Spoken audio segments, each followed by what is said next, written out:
फिर आप ये 20 वाला ना लिया करें ना, आप वो दूसरा ले लिया करें, गोल्डन स्टफ सबसे बेस्ट है। और 20 वाले में नमी भी है, लेना हुआ तो 25 वाला ही लिएगा। जो 25 वाला है ना बहुत अच्छा है। जब मैंने सबको मैसेज किया आज 20 वाला बेकार है, 25 वाला बहुत अच्छा है। पर आपको नंबर सेंड किया होता है ना राइडर का, अगर मुझसे रब्ता ना हो तो राइडर को कॉल कर लिया करें। ये कोई 50,000 का भी नहीं देगा, इतना अच्छा स्टफ है। इसका बॉक्स भी गोल्ड कलर का होगा। आपको लड़के का नंबर सेंड किया, इससे अकाउंट डिटेल लेकर अमाउंट सेंड करवाएं, बस पूरे 10 मिनट में आपके पास पहुंच जाएगा राइडर। अमाउंट करवा के स्क्रीनशॉट सेंड करें। आपने भी इस अकाउंट पे अमाउंट करनी है, उसमें नहीं कर, जल्दी करवा देगा अगर चाहिए तो। गोल्डन स्टफ को आप दूसरे स्टफों के साथ थोड़ी कंपेयर कर सकते हैं, वो तो बहुत जबरदस्त चीज है। अगर वो चाहिए तो मैं लड़के से कह देती हूँ, वो भिजवा देता है। वो पड़े हुए 2-3 पीस पड़े हुए खास लोगों के लिए साइड पर रखवाए हैं। वो गोल्डन स्टफ है और 30,000 रुपए का है। पर चले कोई बात नहीं, आप 25 ही करवा देगा। पानी पीने से नॉर्मल होती है, ज्यादा से ज्यादा पानी पी, बहुत तेज है। गोल्डन में भी नहीं मिलावट की हुई और इसके अंदर भी मिलावट नहीं है। सर एज क्यों पूछ रहे हैं? 24 एज है मेरे। अरे बहुत, अभी आप रेस्ट करें। मैं 2-3 दिन से वैसे ही नहीं सोई थी, अभी मैं सोई हूँ 1 घंटा पहले आंख लेके। सब लोग कॉल्स कर रहे थे, मैं सजा से ना उठ गई। ये सारी अभी अपडेट जरा हम लेते हैं। कामिल आरिफ साहब हमारे कॉरेस्पॉन्डेंट हमारे साथ। थैंक यू कामिल भाई, बहुत शुक्रिया। नज़ीर शाह साहब थैंक यू वेरी मच। नज़ीर भाई बहुत शुक्रिया। अभी थोड़ी देर पहले आपने न्यूज़ ब्रेक भी की कि जिससे यानी अगर मैं सही समझाऊँ तो थोड़ा छोटा सा आपने डीपर दिया। आर यू टेलिंग मी कि ये जो राइडर्स वगैरह की जब हम बात कर रहे हैं और इस तरीके से कर रहे हैं कि अरे ऐसे डिलीवर होता था, अरे राइडर ऐसे जाता था, अरे राइडर ऐसे जाता था, ना सिर्फ ये कि ये चीज़ें पहले ज़ेरे तहकीक और ज़ेरे तफ्तीश आ चुकी हैं, बल्कि इनमें से कुछ या तमाम राइडर्स बाकायदा अरेस्ट होकर छूट चुके हैं। और केसेस ही इस तरह के बनाए गए, जो कि पाकिस्तान में होता है कि आज जब बंदा पकड़ा जाए तो बदामी साहब कामिल साहब के खिलाफ केस ही ऐसा बनाया कि अदालत को दिखाने के लिए ये केस हो, अदालत देखे थे केस कमजोर है, कामिल छूट गया, और बदामी साहब कामिल साहब के वकील को बताते हैं कि मैंने ये लूपहोल छोड़ा है, तुम रिहा कर वाला कामिल।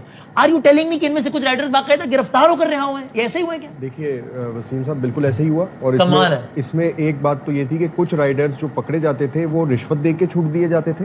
अच्छा। और कुछ राइडर्स ऐसे थे जिनके ऊपर पुलिस ने मुकदमात किए। ये उन मुकदमात की बात कर रहा हूं मैं जिनके हम वेरी फर्स्ट डे से कह रहे हैं कि पिंकी के ऊपर 15 मुकदमात हैं। जी जी जी जी ठीक है। हाँ, पूरी सिंध पुलिस ये कह रही है पिंकी के ऊपर 15 मुकदमात हैं। 15 मुकदमात थे, लेकिन आज जब ये रिकॉर्ड मुरतब होना शुरू हुआ कि पिंकी को तमाम 15 मुकदमात में गिरफ्तार करना है, तो वहां पे जो 2020, 2021, 2022 और 2023 के जो मुकदमात थे जिनके बारे में पुलिस को ये पता था कि पिंकी इन केसेस में मफरूर है, जब उनका रिकॉर्ड आईओ से मांगा गया तो आईओ ने जब उनका रिकॉर्ड जमा करना शुरू किया तो वहां जाके ये आज बम फटा एक नया अफसरान के सामने कि माजी के ये जितने मुकदमात हैं 15 मुकदमात में से 9 मुकदमात में पिंकी के जो राइडर्स पकड़े गए थे, जिनमें पिंकी को पुलिस ने मफरूर किया था कि ये राइडर्स वो राइडर्स हैं जो पिंकी का माल फरोख्त करते हैं या आगे तक पहुंचाते हैं। तो उसमें पिंकी भी मरकजी किरदार थी क्योंकि उसका माल था, राइडर उसके थे।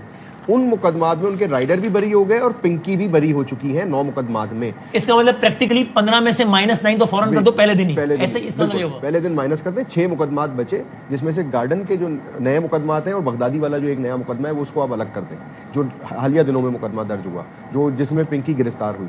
अच्छा, और ये साउथ जोन में ज्यादा हुए हैं, सारे साउथ जोन के मुकदमात हैं। इसमें दरख्शा थाना है, गिजरी थाना है, डिफेंस थाना है, बोर्ड बेसन थाना शामिल है।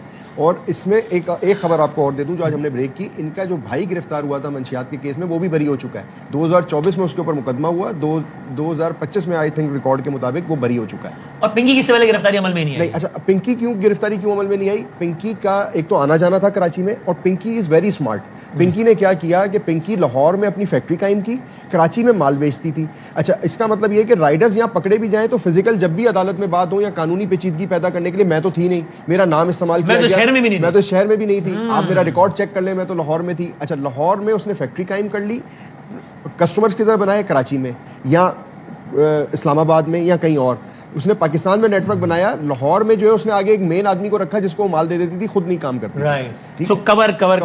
अच्छा, इनको भी जो एज हासिल हुआ होगा डेफिनेटली इसी तरीके से हुआ। अगर राइडर्स थे, राइडर्स के पीछे पिंकी ने अपने वकला को खड़ा किया, वकला ने प्ली ली होगी, पुलिस ने केस कमजोर बनाए जो पुलिस हमेशा तौर के ऊपर कर पाती है। और इसमें आपने सुना होगा कि एडिशनल आईजी कराची ने भी आज ये बात की, और माजी के जितने एडिशनल आईजीज रहे और आईजीज रहे उन्होंने एक बात की कि हमारी प्रोसिक्यूशन बहुत कमजोर है। तो प्रोसिक्यूशन कमजोर है तो पिंकी भी रिहा हो जाएगी। तो फिर तो